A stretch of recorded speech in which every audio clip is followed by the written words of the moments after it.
Hi, I'm Amy. And I'm Rosalind. And welcome to Ultimately You, the chat show, podcast, and YouTube channel. Here is today's episode. So, hi everybody, welcome back. This is now going to be episode 11. Now, today we have Amy's laughing already because this is about birth charts and astrology, and I have to be honest, it has blown my mind. And if you listened or watched the last episode, I was really honest about this and raw about it and saying, you know, it's not brand new to me. I have had experience of it before, but it does take me a while to sort of understand it.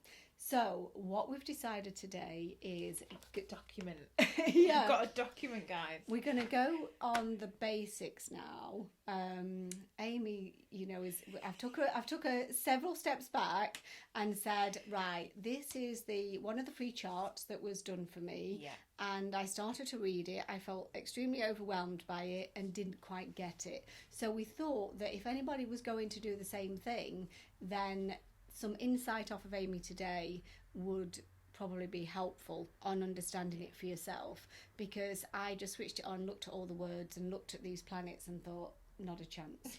So that's why Amy has them in her lap. So I'm going to pass you now over to Amy, because she's I want to say the expert in this field, because I don't have much knowledge, and I'm ready, warts and all, to listen to my chart. This is Rosa's chart, and don't get overwhelmed by how many pages it is, because we have printed it quite well so that I can actually read it and talk and faff at the same time. Yeah. But this really started because I remember coming over a few weeks ago and you and your daughter were like, the star signs have changed. I'm not this, I'm not that, I'm not the other. And the same article always flares every couple of years. And all it is there's a difference between astrology, which is this, and astronomy, which is what NASA and institutions like that deal with.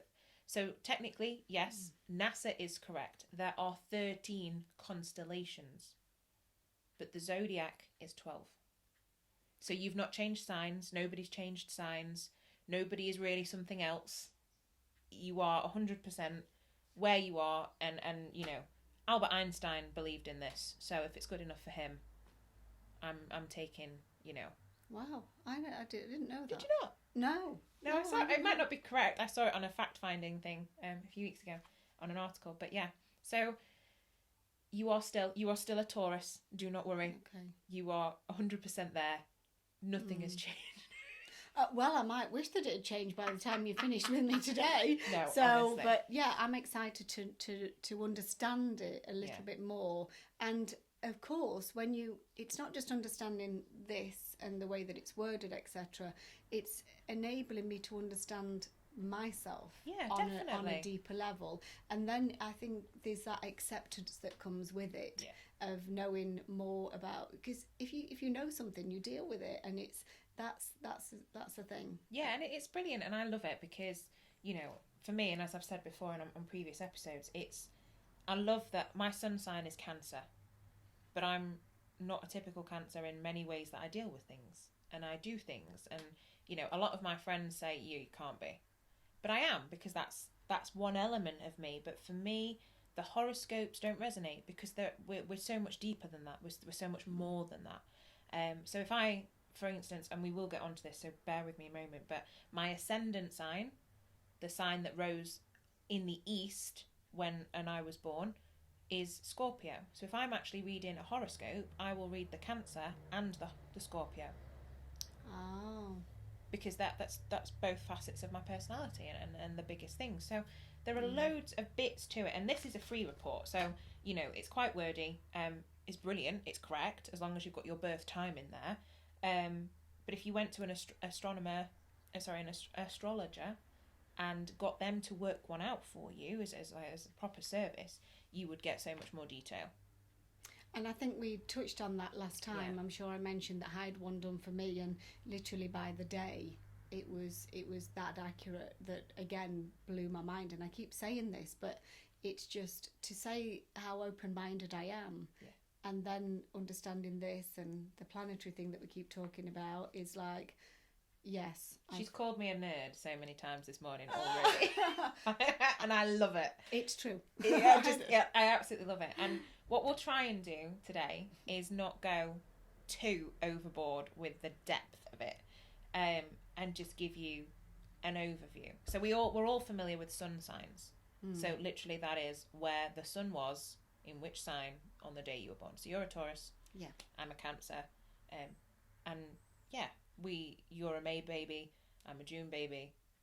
That's kind of how it works. So the sun really represents the sense of you, the sense of self. It's that approach to life, values, energy that you bring. It's that outward self, if that makes sense. So here with yours, again, sorry if anybody that's listening, you won't see the paperwork, but you've got something that is very detailed in about what your sun sign means. So you are a Taurus, and yes, you are 100% a Taurus, as you know. And it will, just like this one, outlays the different parts of the Taurian lifestyle. For instance, the first line, there is something very solid about Taurus natives, no matter what the rest of their charts say about them. 100%. You are very embodiment of that. So then you sort of move through, and you can look at everything from that sun sign, and you can look at the rest of your chart then. So that's like tick box 1. Yeah. So you'll have, if you were to print off a birth chart like we've done, you'll have your planets, which we talk about all the time, and then you have this thing called the houses. Yeah. And each house, now this bear with me on this, tell me if I'm not clear, but each house represents a specific set of values, and then that planet or that star sign will be in that place, and that will give you another understanding, another part of your personality. So it is very detailed, and that's why it like when you picked this up and you were like, oh my god, words. And that can be a lot of people. I did one for my dad, and I'm sure he won't mind me saying that I actually went over and explained it to him, and he was like, oh, I get that now. Because it's just a lot of words. Yeah, and that's quite frankly. And that's why we're doing so this. If you hear somebody talk about what kind of sign you are, there are 3 types. There's the cardinal, the fixed, and the mutable. So your cardinals are your Aries, your Cancer, your Leos, your Libras and your Capricorns. And what they mean is they are your signs traditionally that start a new season, start something new. So Aries is the start of the zodiac itself, it's the first. Cancer, is the start of summer. And each one then moves. So that's your cardinal. Your fixed signs, such as yourself, your Taurus, your, I think it's Leo, Scorpio and Aquarius, they are very much of themselves. So they are fixed. They are, this is what we are, that's where we're at, that is it. And then you've got your mutable. So these are really adaptable. So you've got your Geminis, your Virgos, your Sagittarius and your Pisces, and they're very adaptable. So if you hear somebody talk about cardinal, fixed or mutable, that's literally all it means. It's almost like the type of energy that sign will bring to the table. So each one of us is different, and every single person within their own sun sign will be different. And again, that's why I love these charts, because you can really go under the skin and see how each planet relates to you as a person. Because each planet, when the zodiac system was introduced, has a theme for it. So Venus is synonymous with the planet of love and romance. Mercury is communication and intellect in many ways. Then you have Mars, which is a big fire symbol that was originally, I think, the god of war, and then it was Pluto. So you have these different things and what they mean, and that's one of the main things that people are like, oh my god, this blows my mind. And yeah, it's quite a lot of information, really. But if you start to break it down a little bit simpler, it's not so overwhelming. Yeah, and I think you're right, it's about stages, isn't it? Yeah. Because straight away when you're talking, I'm thinking about family, and I'm thinking, right, okay, are they fixed? Are they interchangeable? What are they? It's like, so my head's like going, It's amazing because you like look at different parts of people. Mm. And I have a lot of friends that have birthdays really close together. So clearly I'm a bit sign biased because I have a lot of friends that are Aries, and then I have a lot of friends that are Taurians. I have a few Geminis and a few Cancers, 1 or 2 Leos, but then I have a bunch of Virgos and a bunch of Scorpios. So it's almost like you have been quite biased with my friends and my family as well. And that'll be different reasons. You know, you'll always hear people, oh, I don't get on with that sign. And I think, I can't be that broad. I'm like, oh, well, where's their moon? Because if their moon's in the same place as mine, I might get on with them. And it's all of that. So there are so many different ways of looking at things that I just find it fascinating. As you can tell, I'm quite happy to nerd out on this because there are so many different parts of how you can understand yourself. And then, you know, especially if you're already in a spiritual journey as well, you can even think, oh, okay, so that's why that bugs me then. And you can work on it and you can learn to let that go. And that's what I was basically saying at the beginning. You know, sometimes it's not about needing to sit with a therapist or sitting with somebody or you know, it's sometimes they always say that knowledge is power, and it's just the knowing sometimes and accepting or saying, oh, I know where that comes from, like you say, and you 100%. know, letting it go if you wish, whatever it is, and you exactly. know. I mean, like we've got short descriptions here, you know, and for instance, for you, she is strong-willed. Really? Yeah, understatement of the year. So it's, you know, she likes pleasure in the good things in life and appreciates the arts. Very typical of you. You love anything that's quirky and beautiful, and it doesn't matter what it is. It has to be different. Yeah. And that's you to a T, you know?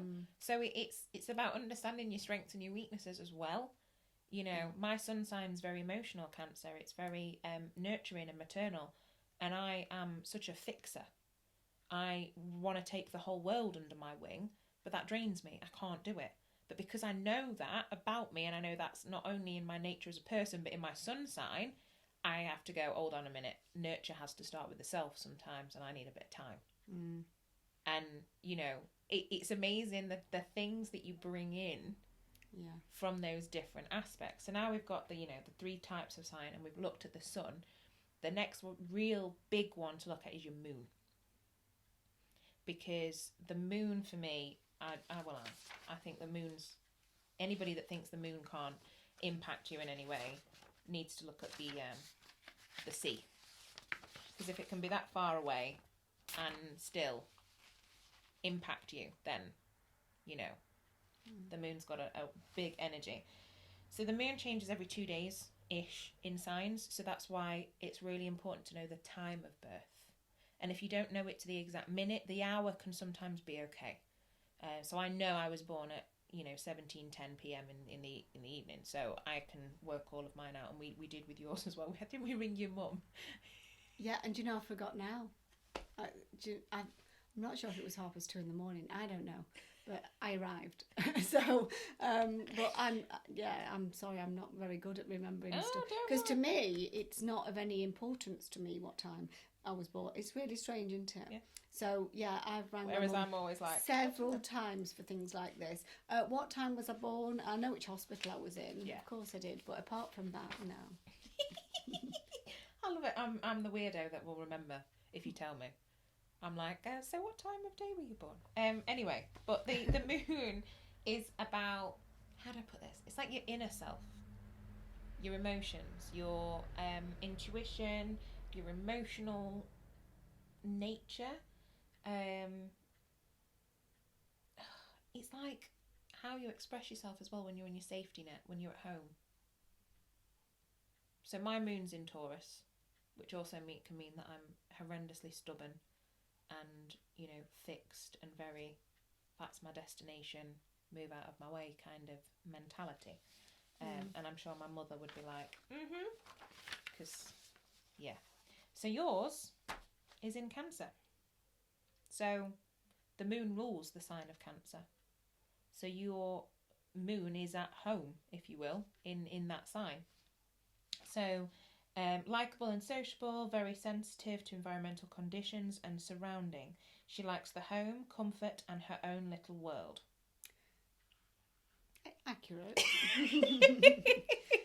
Absolutely. So it's that sort of bubble, and obviously there's a lot here that hopefully when you read next time you'll be able to really condense and understand. But you know, cancers for me, I love them. Although with my rising sign and this and the other, I don't always identify fully, but they are so caring and so protective of their loved ones. And yeah, 100%, I see that in you with your emotional lookout. You know, you care so deeply about those that are around you, and you nurture. I mean, and obviously I know your job is to nurture people's souls, but yeah, it's really how that sort of comes through. And I think that we'll focus on the big three today, which is the sun, the moon, and your ascendant. But as you walk through the rest of the chart, you'll notice that each there'll be certain words that you may not understand, like a trine or a square or a conjunction. But we will leave that for another podcast to not blow everybody's mind at once. But as you walk through, so for this one, your moon is in Cancer, but your moon also is in the 5th house. So you remember I talked about those sneaky little houses and what they mean? Yes, you said about values, right?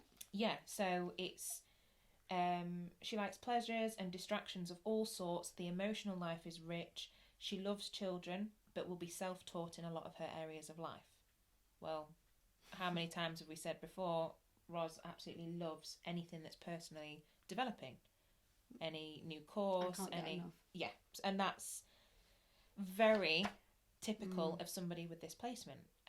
So when you go through the chart, if you don't understand necessarily what it means by the houses, I did actually write a little cheat sheet that we can go through at the moment with what the houses mean and where they are. But you can learn a lot about yourself through these, like we keep saying, because you know, you may look at things and think, oh, actually, let's have a look. What's the negative of this, and how can I move through that, or how could I be aware if that, you know, if that comes up? So my moon's in Taurus, so I'm very aware that I can be a bit too stubborn and a bit too fixed, and you know, a bit place a lot of value on material, not necessarily material possessions, but my comfort comes from material. So I'll go and run a bath and light some candles and have that sort of stuff. So if I'm feeling the need to impulsively shop, am I emotional? Do I need to look at that? You know, why do I have that need? And it really can, depending on where you want to take it and where you want to go with it, make a lot of sense into who you are as a person. And don't you think, you know, because I work with people, and I have done for a long time around relationships as well. Yeah. And when you're in a relationship, and like my husband, there's a lot of things we're compatible, but we're actually quite opposites, you know, and they always say opposites attract, and I get that. But also, it's almost like apologising because you want something different. Yeah. And you feel that calling for you is not the calling that your partner has, for example. And I've experienced that many times, thinking, you know, maybe I should be more like that, or maybe I could be. And it took a long time to be able to identify with myself that no, it's okay. Yeah, it's and that's okay. So important that this is what I actually like, and it's a little bit different actually, and that's all right. Yeah. It's letting yourself off the hook. That's what I'm trying to say. And promoting your individuality. I'm not using that as an excuse. No. It is about being an individual and accepting your quirkiness and your uniqueness. So, you know, if I'm going to go anywhere, I've talked about it plenty. If I need headspace, you're going to find me in a garden centre, or, you know, my husband probably wouldn't think of that. He'd go off and do something else. Yeah. And it's just knowing that not everybody is the same. No. And when you do find those things that make your heart, I say making your heart sing, because that's what it feels like. So when I listen to this, I think, wow, that's okay. That doesn't mean I'm not going to compromise. No, of course not. But you're aware of it. But I'm aware of it, and I know that, okay, I am doing the right things, actually. And it's, for me, I think, yeah, it celebrates that individuality. Because, okay, there are hundreds of thousands, if not millions, of Tauruses or Cancerians. Are you the same as any other one? No. So not only will this report tell you that you are not the same as every single one, but you know in your heart of hearts you're not. And I think that is such an amazing part, you know, because a lot of people maybe think, oh, well, cancers are quite emotional, they're quite sensitive. Well, yeah, but I personally, and I've said it before on podcasts, I love emotion. I live for emotion. I think, you know, if you want to cry on my shoulder, I will let you cry. That's healthy to me. That's what I, you know, promote almost. Get everything off your chest. Let's experience life at the front, you know. But other people might not have that viewpoint, and that is literally okay. You know, my dad is a Libra. He's very balancing. He's very level-headed. Thank God, because with his 3 water signs in our house and him, so he has to be very level-headed, and he is. You know, so I know that if I'm in an emotional state, I can ring him, and he's gonna automatically just level me out. Yeah, like that. And it's exactly what I need, and it's exactly what I want. And you know, but if I want somebody that's going to be hot-headed, one of my best friends is an Aries, I will ring her. And if I want somebody to, you know, pump me up in my emotion or my celebration, it's her without a doubt, because she has that fire energy that is typical of an Aries, you know. So you do start to notice the different, almost like idiosyncrasies of that person's personalities that are just, they're amazing. Yeah.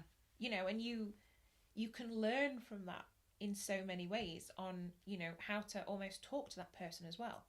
You know, if I go to my dad and I'm way too emotional and I'm insane, he's not probably going to get what I'm saying. But if I can make it more mutable and more level and really just discuss it, he's 100% there, you know. So it's really, and I have friends that are water signs that I can go and be like blah, blah, blah, blah, blah, blah, and they're just going to give me a hug and everything's going to be okay. So yeah, it's also understanding your strengths and what you can really bring to a situation or a new thing. And that leads me perfectly to the ascendant sign.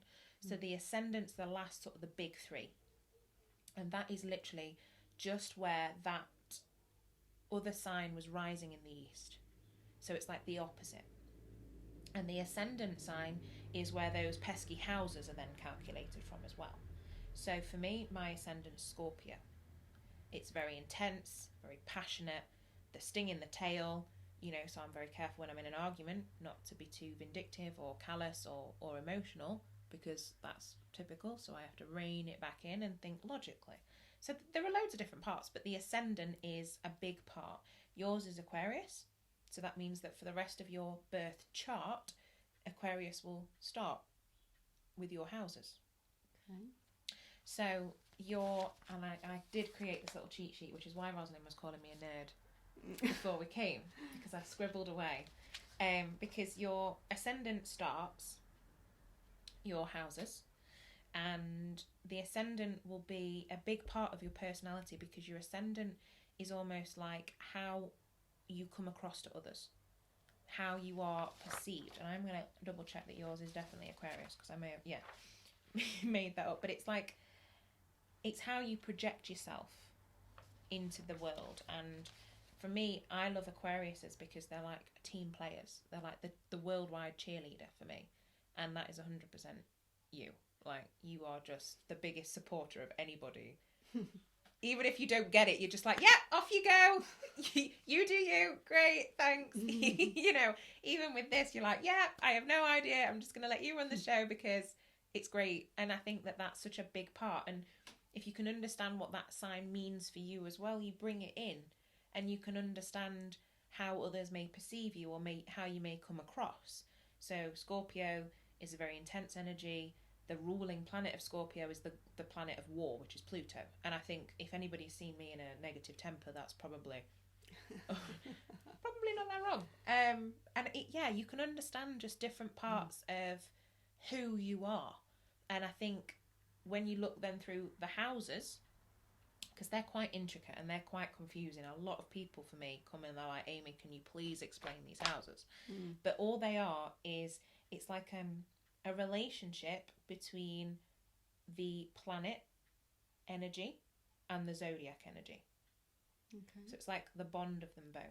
So the first house is, you know, quite prominent. It's your ascendant sign. So it's your physical appearance, your persona, your almost like your pizzazz, because I love that word, your outer self. Then your second covers things like your possessions, your what you value materially or not in some cases, your worth, your self-esteem. So, you know, if you have something that's quite I can't remember what my second house is in, Sagittarius, the wanderer of the zodiac. I love to travel, I love to experience new things, and that's where I collect. I'm a little bit of a hoarder with things like that, collect memories and things. So it's really how that then brings in, and then you work straight into the third house, and the third house is your community, how you connect, any, you know, relationships between siblings or friends. Your fourth then brings in your family, specifically a mother energy, a maternal energy. Your fourth house can talk about things like your emotional foundations, and yeah, you might want to look at that star sign and think, oh, well, what does that mean for me? And these are really easy ways to just deepen your understanding of you, if that makes any sense. And then your fifth house is your creativity, your leisure, your sports, what you do for fun, how you chill out, and what you may enjoy, really. Your sixth house is almost like your day-to-day, your routines, you know, your structure, your health, your wellness, you know, how do you approach that? So, you know, if you've got a fire sign, you might be really like gung-ho, head on the, you know, thing. If you've got a water sign, you may be more emotionally connected to well-being, and you may want more holistic, you may want more other things like that. And it might explain a lot to you and how you deal with that. Your seventh is what you call the descendant, and that's more of I want to say like almost like a serious. So it's like how you will fulfill contractual obligations, or how you will act in serious partnerships, whether that's romantic, platonic, or in business. You then move on to the eighth, which is really about your external, and all of the occult, and whether you want anything that's a bit out there. And it also can cover things like sex and death. You know, so it's really sort of the sign that was going to tell you a bit more about how you approach that sort of thing. The ninth is on your philosophy, how you approach the world, really, your expansion. Where do you want to expand to? So for me, I actually wrote mine. Mine's in Cancer. So that's really about, you know, what do I value? I value emotion, like I said. I want to talk about those really deep things. I want to get into the absolute nooks and crannies of you as a person and understand you. I am that friend that will remember your birthday, what your favourite meal is, what your favourite drink is, how you like your tea, and that for me is embodied by that sign placement, because for me that's what I love to bring to the table for other people. Is mine on there, or is yours is, or it should be, depending on what we printed. The ninth house. You've got me really curious now. I mean, I think I know the answers, but it's just Saturn in seventh. It's whether we printed, because it's quite a big report, so we did just stick with the sun signs, didn't we? But we'll have to have a look. It may not be there. So it may not be there, but and normally I would say you can work it out, but sometimes you won't have all of the signs in your chart, depending on obviously the time of birth. Right. So you can't just go through and sort of work it out. It will move depending on the placement of the time you were born, and that's why the time's important, to make it very specific. No, we haven't got it, so we'll have to look at that when we're inside, because I'm also interested in that. Yeah, because as I say, I've heard about the houses, and but I didn't really know what they meant, and I didn't know what the difference. I couldn't. It's a lot. Yeah. It is a lot, and it's nice to be able to go through them like this, because like you've just gone, oh, okay, well, what's mine? Yeah. And it's so interesting how you can move through. So there's only 12, so we're on 10. 10's your midhaven. It's your long-standing achievements, your career, how you approach those things. The 11th is about your wider network, if that makes any sense. So it's about your humanitarian desires, your teamwork, your ability to expand into a greater audience.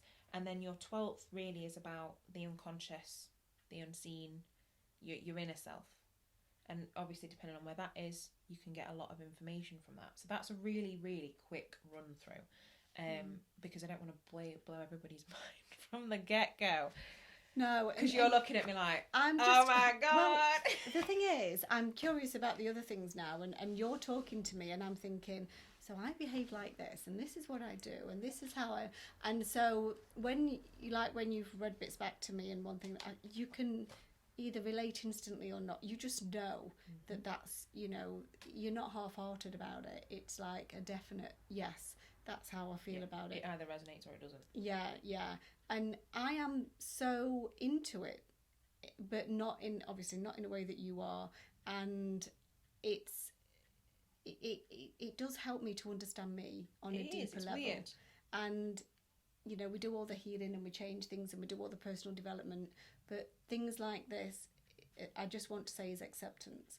Is it's okay because this is why, and it's not, as I say, it's not to be used in a way of an excuse or whatever for behaviour. I think you can see it as enlightening and inspiring. Yeah, and it can help you relate to other people. Yes.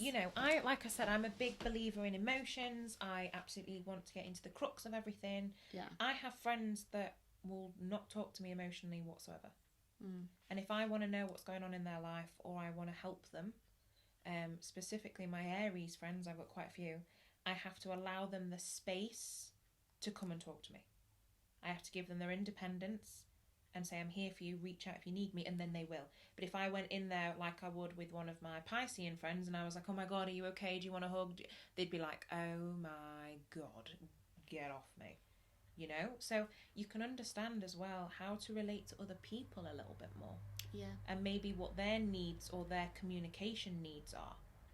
Yeah, because we can be very blinkered, can't we? That we have this perception of how things should be because we've been conditioned and we've been conforming, by our own parents, grandparents, etc., authority figures. And then because somebody else is not the same, we think, well, why not? This is, and this is where things can happen in relationships. And it's accepting that we are all different and that it's actually okay. And like you say, I do think the knowledge is power, really, on this instance. I believe that anyway, but I believe on this instance it is, because you can then adapt things, you can hold that space for them, you can take a step back, you can, understand them at a level that you probably never could understand somebody before. Yeah, because and even with your children. We can't just we should never expect people to change for us anyway, but you can't just think that, well, give it time, they'll come round about it or they'll accept it. What makes you think that somebody else is you, like you, thinks like you, behaves like you, or that they should? It's wrong. And it is, it's allowing people that space. I've enjoyed it today, and I'm sure that, if you're going to run off a chart, which Definitely. They can do. Yeah, if you do a free one, it may be very jargony, but if you want to really get down to the nitty-gritty, genuinely get somebody to do one for you, a proper, fully in-depth, you will probably have to pay for it because it's a lot of work, but it's worth it. You've had one done and you said it was amazing as well. It was, and I would have one done like a shot, I think. I'm saying that, depending who it was, and I trusted this friend of mine, and but she did say it was a lot of work. It is. And so I don't know what people charge for them today or anything like that, but it was a massive insight to me, and I totally got me on another level. Yeah. So the free ones are great. Yeah. Start here if you want to learn. Yeah, I think that's enough for people actually that's not been into it before, because I've had the other done, but it's also I've come back to this for now. Yeah. And I feel that that's been enough for me to take in at the same time. So I hope you've enjoyed it. I've enjoyed it. I'm still filtering it in, and you know, I don't want to keep telling myself that I'm overwhelmed, but I am, quite honestly. But I know I'll keep chipping away at Amy to, you know, to get some more answers. And we started with this because this was a basic level, if you like. And we said that if people are interested, then she would go a bit deeper into it again and do some more work. Don't want to quite blow your mind all the time. It can be too much all at once and too much too soon, if you like, as well. So, but I urge you, if you have an interest, where do they look for this online? You can literally just Google it, honestly, and there'll be several websites that probably come up. Do they Google, but is it birth chart that you put in? Yeah, I would literally just Google a birth chart. Okay. But you do need to know the time that you were born. Okay. Because, you know, if we're talking about moons specifically, the moon moves every 2 and a bit days. So somebody born on June the 23rd, like I am in the morning, might have a different moon to me in the evening. That's just an example. It might not be the case, but, you know, it's very much like that. So you just need to know your time and your place of birth, and obviously your birthday. So the more accurate that you want the chart, the more accurate you have to be with your details that you put in. Absolutely. So however you're watching or listening to this, thank you for joining us. And we've had great fun, and I'll go outside and shake my head in a moment.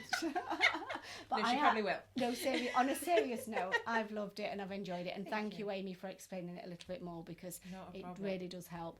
And don't forget that if you enjoy what you've heard today or you've watched today, then please subscribe to our channel, and we will see you again soon. Take care.